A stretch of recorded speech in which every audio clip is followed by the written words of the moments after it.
Bonjour et bienvenue sur le plateau d'Un cœur qui écoute, votre rendez-vous de spiritualité. Aujourd'hui, nous avons la joie d'accueillir Yves Guézou. Yves, bonjour. Bonjour. Vous êtes marié, père de famille et vous exercez une profession originale, celle de dessinateur humoriste. Et vous avez rassemblé un certain nombre des dessins que vous aviez publiés ici et là dans un ouvrage que vous venez d'éditer aux Presses de la Renaissance qui s'intitule « Si tu veux suivre Dieu, attache bien ton chameau », conseil précieux s'il en est, et qui fait suite au premier recueil que vous aviez déjà édité aux Presses de la Renaissance et qui s'intitulait « Tout ce que vous avez toujours voulu savoir sur les cathos sans jamais oser le demander ». Tout à fait. Alors on va reparler de votre parcours de dessinateur, de votre conversion aussi, mais avant, vous allez nous lire un texte comme le veut le rituel dans cette émission. Très bien, je m'y soumets, avec plaisir. Alors c'est tiré de Philippiens 2, verset 1, chapitre 5. « Aussi je vous en conjure, par tout ce qu'il peut y avoir d'appel pressant dans le Christ, de persuasion dans l'amour, de communion dans l'esprit, de tendresse compatissante, mettez le comble à ma joie par l'accord de vos sentiments. Ayez le même amour, une seule âme, un seul sentiment. N'accordez rien à l'esprit de parti, rien à la vaine gloire, mais que chacun, par l'humilité, estime les autres supérieurs à soi. Ne recherchez pas vos propres intérêts, mais plutôt que chacun songe à ceux des autres. Ayez entre vous les mêmes sentiments qui sont dans le Christ Jésus. » Voilà. Alors qu'est-ce qui vous a fait choisir ce texte ? Eh bien, je trouve que c'est la recette pour une société qui fonctionne bien et où, justement, ce souci de l'autre premier et la place du Christ qui est au centre de nos comportements, de nos relations, change tout et fait que les choses sont en harmonie. Voilà. Alors l'harmonie, ce n'était pas ce qui caractérisait votre vie d'avant. C'est le moins qu'on puisse dire. Vous allez nous raconter ça. Tout n'est pas bien parti dans votre vie, si je puis dire. Tout a commencé avec une histoire d'amour qui finit mal. Est-ce que vous pouvez nous raconter cette histoire ? Tout à fait, qui finit mal dans un premier temps pour bien déboucher sur quelque chose de plus grand. Mais alors effectivement, c'est vrai que quand j'étais ado, donc au niveau de la troisième, seconde, je suis tombé follement amoureux d'une fille qui s'appelle Élise. Et Élise était très angoissée, était en dépression et travaillait par le suicide, par l'idée de la mort. Et donc moi j'étais chrétien, baptisé, confirmé, et je me sentais un peu comme le chevalier qui allait la délivrer, etc. Mais en même temps, je n'avais pas vraiment découvert le Christ et j'avais même forgé ma propre religion, je pourrais en parler un peu plus tard. Je m'intéressais beaucoup à tout ce qui était gnose, ésotérisme, l'alchimie, l'astrologie, tout cela. Mais avec tout ça, j'avais l'impression d'être la personne qui allait délivrer Élise de ses angoisses. Et puis en même temps, j'avais l'impression de vivre un amour éternel, unique, extraordinaire, et qui ne s'arrêterait jamais. Et qu'on vivait quelque chose d'exceptionnel. Et voilà, ça a duré 2 ans avec les études qui allaient qu'à un cas au milieu de tout ça. Et puis un jour, j'ai découvert brutalement que je ne l'aimais pas. Et ce jour, c'était vraiment une très dure épreuve où j'ai eu l'impression que le monde s'écroulait et que j'étais vraiment le dernier des derniers. Et c'était quelque chose de terrible parce que je savais que Élise avait cet instinct de mort en elle et que c'était une catastrophe pour elle de lui annoncer ce que je ressentais réellement. Donc j'ai mis beaucoup de temps avant d'y arriver. Et ça s'est très mal passé quand j'ai dû lui annoncer. Et je l'ai un petit peu perdu de vue après. Et j'ai appris par la suite, 2 ans après, qu'elle s'était suicidée. Ses parents m'ont annoncé la nouvelle. Et là, c'était un très grand choc pour moi, parce que je me suis senti terriblement coupable. Bien que, avec le recul, je sais que, quoi qu'il en soit, c'était peut-être ce qui serait arrivé de toute façon. Mais donc, toujours est-il que j'ai mis énormément de temps avant de pouvoir sortir de cette histoire-là. Et cette histoire a débouché pour moi dans une espèce, à mon tour, je suis entré dans la dépression et dans cette attirance vers le suicide. Ce n'était pas vraiment une attirance, mais ça devenait la porte inéluctable de mon histoire. Le tout étant agrémenté en même temps d'une espèce de crainte qui m'a envahi à cet âge-là, qui était, je pense, aussi aidé par mes recherches ésotériques. Mais j'ai eu vraiment une crainte du niveau de la maladie psychiatrique, qui était cette sensation que les autres lisaient dans mes pensées, premier point, et deuxième point, se moquaient de moi. Et ça a l'air complètement anodin, mais ça fait que ma vie est devenue un enfer complet, et que dès que j'étais dans un groupe, il suffisait que je voie deux personnes qui se regardent ou qui sourient, et là, ça y est, le petit vélo dans la tête commençait, et j'avais l'impression que ça y est, on se moquait de moi. Et alors là, je perdais tous mes moyens, je ne pouvais même plus parler, si je marchais, je ne contrôlais plus mes mouvements, enfin ça devenait quelque chose d'épouvantable. Et j'étais le seul à pouvoir savoir ce qui se passait. Les autres ne comprenaient absolument pas mon comportement. Et donc ça a dû commencer, le point culminant, enfin ça a commencé à l'âge de 19 ans, je pense. Et le point culminant, c'était vers 23 ans, où là, c'était devenu tellement fort que même aller acheter du pain dans une boulangerie devenait un enfer. Alors c'est à Saint-Gervais, quelques temps après, que vous avez enfin rencontré Dieu. Comment est-ce que le jeune homme que vous nous décrivez là s'est retrouvé un jour dans cette église à Paris? Qu'est-ce qui vous y a fait entrer? Alors ça, je pense que c'est mon ange gardien qui m'y a conduit. J'avais déjà expérimenté la psalmodie des moines quand j'étais dans une école privée à Versailles qui s'appelle Syntex. Là, je remercie mes parents de m'avoir mis dans cette école et je félicite tout le corps enseignant de cette école de Syntex parce qu'ils nous avaient amenés chez les moines. On faisait des retraites chez les moines. Je trouvais ça un peu bizarre au départ. Mais la psalmodie des moines dans la nuit m'a marqué définitivement. Et j'avais l'impression que les paroles des psaumes venaient résonner dans mon cœur d'une façon inhabituelle. Et donc quand je me suis retrouvé à Saint-Gervais, j'ai revécu ça. Et de cet enfer-là, dans lequel j'étais plongé, j'ai senti que là, vraiment, c'était un lieu où je retrouvais la paix. Mais après, il fallait ressortir de là et réaffronter le quotidien. Mais il y a eu vraiment un moment décisif, c'est que je venais de découvrir la biographie de mon maître dans le dessin qui s'appelle Chaval. Et je découvrais qu'il s'était suicidé. Alors à l'époque, c'est bien fini depuis, je croyais en la réincarnation, au karma, tous ces trucs-là. Et je me disais, bon, ça doit être le karma d'un dessinateur humoriste qui est trop exigeant sur lui-même, sur les autres, et qui est toujours déçu. Et puis, les épreuves que j'avais passées avant faisaient que de plus en plus, vraiment, le suicide devenait quelque chose d'incontournable et d'obsessionnel. Et donc, un premier de l'an, je me suis retrouvé à Saint-Gervais, j'étais tout seul dans l'église, et j'entendais tous les gens qui faisaient la fête dehors, et je me disais, bon, ben, ça, c'est fini pour toi. Et là, pour la première fois, j'ai vraiment eu le besoin, c'est comme un cri qui est sorti de mes tripes, vraiment, la première fois, j'ai eu vraiment une prière de toutes mes tripes vers ce Dieu qui me paraissait lointain, inaccessible. Et je lui ai dit, écoute, vraiment, ou tu interviens dans ma vie, ou alors pour moi, c'est fini. Et bien m'en a pris. Parce que il se trouve que peu de temps après, dans la même église, je me suis retrouvé devant le Saint-Sacrement. J'ignorais de quoi il s'agissait. À cette époque-là, je n'avais jamais vu de prière de ce genre-là. Mais donc, je me suis rapproché des moines et des moniales qui priaient devant le Saint-Sacrement. Et subitement, j'ai ressenti ce que j'ai découvert, qui était la présence réelle du Christ, cette présence réelle dans l'hostie.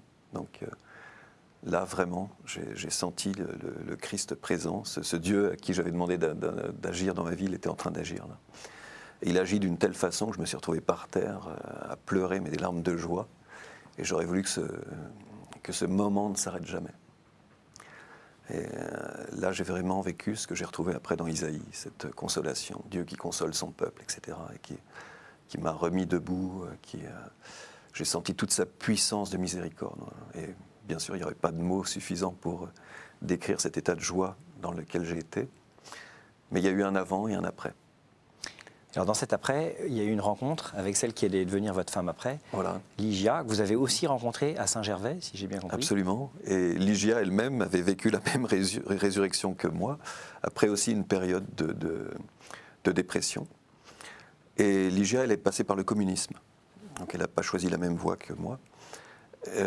Mais le résultat était le même. Et donc elle s'est convertie au moment où elle allait soutenir sa thèse de sociologie, qui était complètement imbibée de marxisme. Et après sa conversion, ça n'avait plus rien à voir avec ce qu'elle vivait. Elle n'a jamais pu soutenir sa thèse.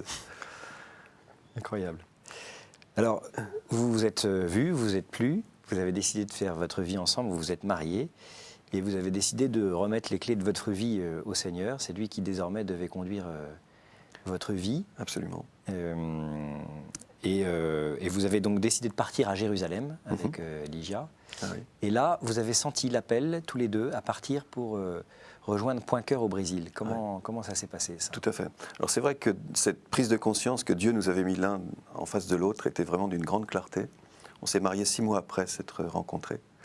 Et on a dit tous les deux au Seigneur, on a bien merdouillé jusqu'à présent, maintenant c'est toi qui tiens les rênes de notre vie. Et donc effectivement, Point Cœur, ça a été vraiment, on a été conduit là comme sur une autoroute. On en a entendu parler en faisant une retraite, un pèlerinage avec la communauté de Jérusalem, où on s'était rencontrés. Et là, on a entendu parler de Point Cœur aux sources du Jourdain. Et quand on nous a décrit le projet, avec l'adoration, cette amitié avec les enfants, cette œuvre de compassion, on s'est dit que c'était pour nous, quoi. Donc on est rentré très vite en contact avec l'association et on est allé au Brésil, à la Fazenda, qui se trouve à 30 km de Salvador, et qui est un lieu, par rapport aux autres Point Cœur, qui eux sont en général dans un bidonville, qui sont une petite maison au cœur du bidonville. Là, c'est en dehors de la ville, dans une forêt équatoriale. Et c'est une grande ferme à la brésilienne, où on accueille des enfants des rues ou des familles qui ont cherché à s'éloigner de la violence de la ville, de la favela, et qui en même temps sont touchés par ce qui se passe dans l'œuvre et cherchent à se rapprocher un peu de la spiritualité de Point Cœur. Alors, vous êtes resté combien de temps Alors on est resté 1 an là-bas. On a l'impression qu'on est resté 10 ans. C'était intense. Et vous avez vu de belles choses, vous avez vu Dieu à l'œuvre. Et alors voilà, c'est-à-dire que ce Dieu qu'on a vu à l'œuvre dans nos propres cœurs, on a pu voir Dieu à l'œuvre dans le cœur des enfants. Et en fait, on a expérimenté les béatitudes. Les béatitudes qui sont vraiment l'espérance et la joie, là où on ne l'attend pas du tout. Parce que c'est vrai que si on nous avait décrit un peu les épreuves qu'on allait vivre à Point Cœur avant de partir, c'est là que le père Thierry Drosy est très fort, on ne serait peut-être pas parti. Mais vécu vraiment dans la prière, justement l'adoration quotidienne, on a senti qu'on puisait cette capacité d'amour dans l'adoration, et que toute cette agressivité qui était dans le cœur des enfants, qui testaient par tous les moyens si l'amour dont on leur parlait, quand on leur disait « je t'aime », si c'était vrai ou pas. Donc par tous les moyens, ils nous ont poussés à bout. Et s'il n'y avait pas le Seigneur derrière nous, on était laminés. Et c'est d'ailleurs ce qui s'est produit les 2 premiers mois, où on était pris comme il n'y avait pas d'eau, pas de gaz, pas d'électricité. Donc il fallait changer complètement de rythme. Donc on était pris dans l'activisme, mais l'activisme qui était d'aller chercher de l'eau. L'eau courante, c'était de courir avec 2 seaux à la main pour tous les besoins en eau. Et puis, donc on perdait énormément de temps à faire son feu le matin pour faire chauffer le repas, etc. Et du coup, on avait même du mal à prier parce qu'on était pris par ce changement de rythme. Donc quand on a pris conscience de ça, on a vraiment cherché à mettre en avant la prière. Et à partir de là, vraiment, on a vécu des choses magnifiques. Notamment, ce qui nous a le plus marqué, c'était un enfant qui s'appelle Marco Antonio, qui est un enfant qui est arrivé, il avait 9 ans. Et on a senti en lui tout de suite vraiment le petit bandit. On savait par le prêtre qui l'avait amené là, le père Dominique Hugh, qu'il attaquait les touristes à la sortie des bus avec une bande de pivetch, comme on les appelle là-bas. Et Marco Antonio avait un vocabulaire qu'aucun adulte ici n'aurait, même en se coupant le doigt. Et vraiment, ça a été une confrontation très très difficile avec lui les 2 premiers mois. Dès qu'on avait un mot de travers, il prenait une grosse pierre comme ça pour nous l'acheter à la figure. Et puis le frère, le serviteur de Jésus et de Marie, qui dirigeait le projet sur place, s'était pris de compassion pour cet enfant dès le premier jour et était devenu un peu son parrain. Et priait tous les jours pour lui, le portait dans l'adoration. Et c'est comme si Marco Antonio l'avait perçu. Il le suivait partout, comme un petit chien. Et puis, la plupart du temps, l'insultant. Donc, je me souviens toujours d'un jour où il est passé devant moi, donc, frère Jean-Marc qui passe, Marco Antonio derrière, et qu'il l'insultait d'une façon que je ne pourrais même pas répéter. Et du coup, là, vraiment, c'était trop. Je suis allé voir frère Jean-Marc, je lui ai dit, mais écoute, est-ce que tu te rends compte de ce qu'il est en train de te dire ? C'est pas possible. Même au nom du minimum d'éducation, on ne peut pas le laisser dire ça. Tu es quand même en plus un moine, il ne peut pas s'adresser à toi comme ça. Mais écoute, Yves, je sais ce que je fais, tu me laisses faire, et puis on verra dans quelques temps. Et effectivement, quelques semaines après, frère Jean-Marc était en train d'adorer dans la petite chapelle, là, et Marco Antonio, comme à son habitude, était dehors et jetait des cailloux sur le toit de la chapelle. Et quand frère Jean-Marc a fini son adoration, il ouvre la porte, et à ce moment-là, on a vu le Marco Antonio. Quelque chose s'est passé, qui s'est précipité dans les bras de frère Jean-Marc, et qui est resté dans ses bras pendant 20 minutes à pleurer. Et c'est comme si l'enfant de 9 ans était né de nouveau. Magnifique. Voilà. Magnifique. Et ça, cette expérience-là, elle reste gravée dans mon cœur. Je pense que c'est la même expérience que j'ai vécue à Saint-Gervais, qui se reproduisait dans le cœur de Marco Antonio. Alors, l'Europe ensuite vous a rappelé à elle, et vous êtes revenu, vous avez repris vos crayons, et pour les mettre au service de votre foi.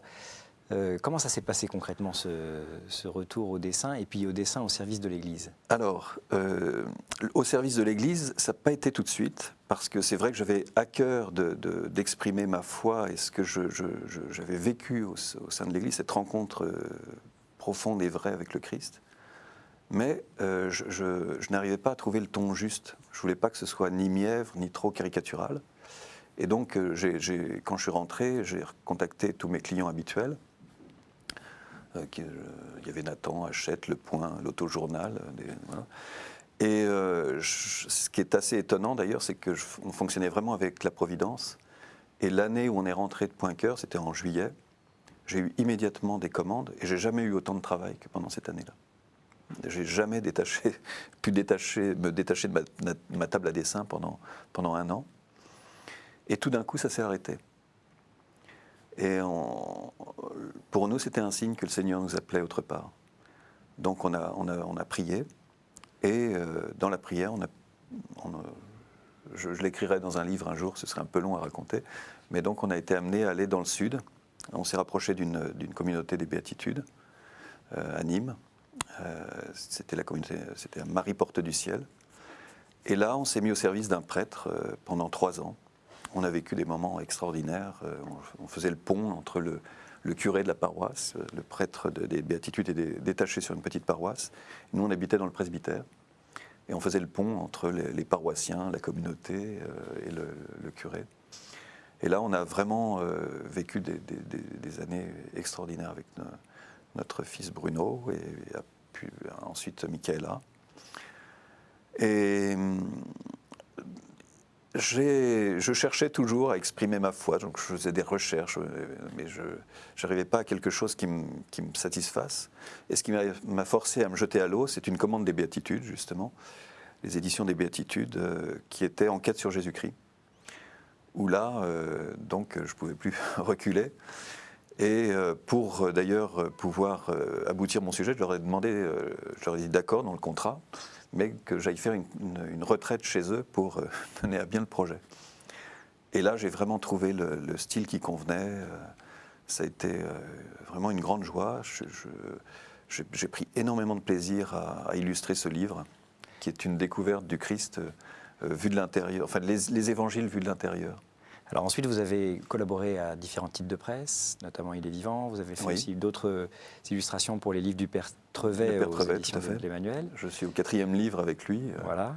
Et puis ensuite, vous avez aussi collaboré avec Famille Chrétienne. Oui. Ça ne s'est pas fait simplement au début, parce que c'est vrai qu'on peut avoir cette question, est-ce que l'humour a sa place dans l'Église? Est-ce qu'on ne va pas choquer les gens? Je crois que c'était un peu la question. Oui, tout à fait. C'est vrai que le moment où Famille Chrétienne m'a contacté, déjà j'étais allé les voir 1 an, 2 ans avant. Et c'était assez rigolo d'ailleurs, c'était comme un énorme combat. J'avais passé la nuit au Sacré-Cœur de Montmartre. Et au moment où je sors pour aller à mon rendez-vous de Famille Chrétienne, il y a eu un orage épouvantable. Mais un truc de film, un nuage qui était au loin, qui s'est approché tout d'un coup, avec un vent à décorner les bœufs et la pluie qui tombait presque à l'horizontale. Et j'ai eu juste le temps de me protéger derrière une porte cochère avec mon carton à dessin. Et bien sûr, je suis arrivé en retard. Donc le rendez-vous a commencé très mal. Et puis peu de temps après, le directeur artistique de l'époque m'a dit écoutez, on aime beaucoup ce que vous faites, mais pour nous, j'ai peur que ça ne rentre pas dans notre ligne éditoriale, c'est un peu trop caricatural. On voit le premier de vos dessins à l'écran, là, justement. Voilà, oui. Oui, alors c'est vrai, ça a été le premier dessin, donc ça a été par la suite. Et donc je suis rentré chez moi, puis j'ai complètement oublié Famille Chrétienne, et ce sont eux qui m'ont recontacté 2 ans après, ou 1 an après, pour une première commande, qui était le dessin qu'on vient de voir. Et puis finalement, ça s'est bien passé. Et ça s'est bien passé. Et donc vous continuez aujourd'hui à dessiner pour voilà, avec un grand bonheur. Voilà. Et donc la plupart de ces dessins aujourd'hui sont publiés donc dans les 2 recueils là qu'on a évoqués en introduction de cette émission, et notamment le dernier que vous venez de publier. Là, si tu veux suivre Dieu, attache bien ton chameau. On va voir un certain nombre de dessins tirés de ce livre apparaître maintenant à l'écran. Aujourd'hui, vous vous servez de votre talent de dessinateur aussi pour évangéliser. Vous animez notamment des soirées auprès des ados où vous dessinez en direct. Racontez-nous rapidement. Là, ce week-end, justement, j'étais avec les ados de Nîmes, les futurs confirmants et confirmés, il y avait 150 jeunes. Je dessine, mes dessins sont toujours faits sur tablette graphique. Donc là, je dessine en direct sur tablette graphique et le dessin est projeté sur un grand écran. Et j'ai imaginé un petit scénario. En fait, là, ça a commencé par les aumôneries du Sud-Ouest qui m'avaient demandé de faire un petit spectacle comme ça, dessiné en direct devant les jeunes. Et le thème qui était demandé, c'était autour de la Genèse. Et on m'avait dit, vous avez 10 minutes pour nous parler de la Genèse. Donc j'ai trouvé ça assez rigolo, en 10 minutes de parler de la Genèse. Donc j'ai rebondi sur cette histoire-là. Et j'ai inventé un petit scénario avec un professeur Schwarzenplarf qui va interviewer l'antique serpent et qui nous fait toucher du doigt la miséricorde divine. Voilà. Donc ce spectacle, j'ai mis un fond musical et les enfants sont vraiment pris du début jusqu'à la fin. Et après, c'est l'occasion d'aller discuter avec eux. Donc je donne mon témoignage, le témoignage de ma conversion, de mon métier, comment j'en suis venu à dessiner pour l'Église, etc. Et puis après, donc, ils peuvent me poser des questions, on peut faire des ateliers. Merci Yves, on va devoir terminer cette émission. J'ai encore 3 questions, les 3 questions rituelles à laquelle je vous demanderai de répondre de manière très concise puisqu'il nous reste presque 1 minute. Bien. Quel conseil donneriez-vous à quelqu'un qui vous dirait « j'ai envie de devenir chrétien, par quoi dois-je commencer ?» Alors là, je dirais immédiatement, le mieux c'est de rencontrer le Christ avant tout. Et l'adoration, c'est le meilleur moyen, je parle en connaissance de cause. Quel est votre héros, votre saint, la personne que vous trouvez admirable? Alors, il y en a pas mal, hein, mais je vais prendre celui qui est mon saint patron, qui est Saint Laurent. C'est pas Yves? Bien sûr, il y a Saint-Yves, mais Saint-Laurent, j'aime bien parce que il y a deux choses qui font qu'il est le saint patron des humoristes. C'est d'abord son martyre, où on dit il aurait demandé à un moment donné de le retourner parce qu'il était suffisamment cuit, mais surtout c'est ce qui lui a valu son martyre. C'est qu'il gérait les biens de l'Église, on passait d'une persécution à l'autre, et donc repersécution, et on vient lui réclamer tous les biens de l'Église. On lui donne 3 jours pour revenir avec tous les biens de l'Église, toutes les richesses de l'Église. Et il revient 3 jours après avec des boiteux, des aveugles, des handicapés, en disant « Voilà toute la richesse de l'Église ». C'est ce qui lui a valu son martyre. Merci beaucoup Yves. Je rappelle que vous êtes dessinateur humoriste, que vous venez de publier aux Presses de la Renaissance le livre « Si tu veux suivre Dieu, attache bien ton chameau ». On voit la couverture. De cause. Et qui fait suite à un autre recueil qui s'intitulait « Tout ce que vous avez toujours voulu savoir sur les cathos sans jamais oser le demander ». Un grand merci en tout cas d'être venu nous donner votre témoignage. Merci de m'avoir accueilli. Et aussi de nous avoir expliqué un petit peu ce que vous faisiez à travers le dessin comme évangélisation. Et quant à nous, nous nous retrouvons la semaine prochaine pour une nouvelle émission. Merci. Merci.